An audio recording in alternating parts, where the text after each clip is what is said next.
నెల్లూరు జిల్లా సిద్దాలకోన మైన్లో అధికారులు తనిఖీలు నిర్వహించారు. టీడీపీ నేత బగ్గు కృష్ణయ్య అక్రమంగా మైనింగ్ నిర్వహిస్తున్నాడని ఫిర్యాదులు అందడంతో అధికారులు అక్కడికి వెళ్లారు. అయితే నామమాత్రంగా తనిఖీలు చేసి అక్కడి నుంచి వెళ్లిపోయారు. అధికార పార్టీ నేత కావడంతోనే అధికారులు ఎలాంటి చర్యలు తీసుకోలేదని విమర్శలు వెల్లువెత్తుతున్నాయి.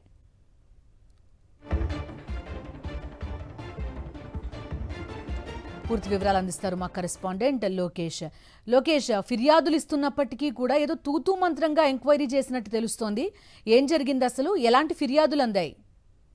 నెల్లూరు జిల్లా సైదాపురం మండలంలో ఉండేటువంటి సిద్దాలకోన ప్రాంతంలో అనేక రోజులుగా కూడా దాదాపు అక్రమంగా మైనింగ్ నిర్వహిస్తున్నారంటూ కూడా అక్కడ ఉండేటువంటి సిద్ధేశ్వర స్వామికి సంబంధించినటువంటి భక్తులు కావచ్చు, అక్కడ ఉండేటువంటి స్థానికులు కావచ్చు, అనేక మార్లు ఇటు అధికారులకు ఫిర్యాదులు చేయడంతో పాటు కోర్టు మెట్లు ఎక్కడం జరిగింది, గ్రీన్ ట్రిబ్యునల్ డోర్ తట్టడం జరిగింది, ఎన్జిటి వాళ్ళని ఆశ్రయించడం జరిగింది. అదేవిధంగా గనుల శాఖ అధికారుల దగ్గరికి, కలెక్టర్ల దగ్గరికి, మంత్రుల దగ్గరికి తిరిగినప్పటికీ కూడా ఎటువంటి చర్యలు కూడా లేదు. అక్కడ ఇవాళ తూతు మంత్రంగా కూడా ఏడీకి సంబంధించినటువంటి అధికారులు శ్రీనివాసరావు అక్కడికి వెళ్లి తనిఖీలు చేశారు. ఆయన దాదాపు 1 గంట సమయం పాటు ఆ మైన్స్ అక్రమంగా తవ్వకాలను అన్నింటినీ కూడా చూసినటువంటి ఆయన కనీసం మీడియాతో కూడా మాట్లాడకుండా ఎలాంటి చర్యలు చేపడతామనేటువంటి వివరాలు కూడా తెలపకుండా అక్కడి నుంచి వెళ్ళిపోవడం జరిగింది.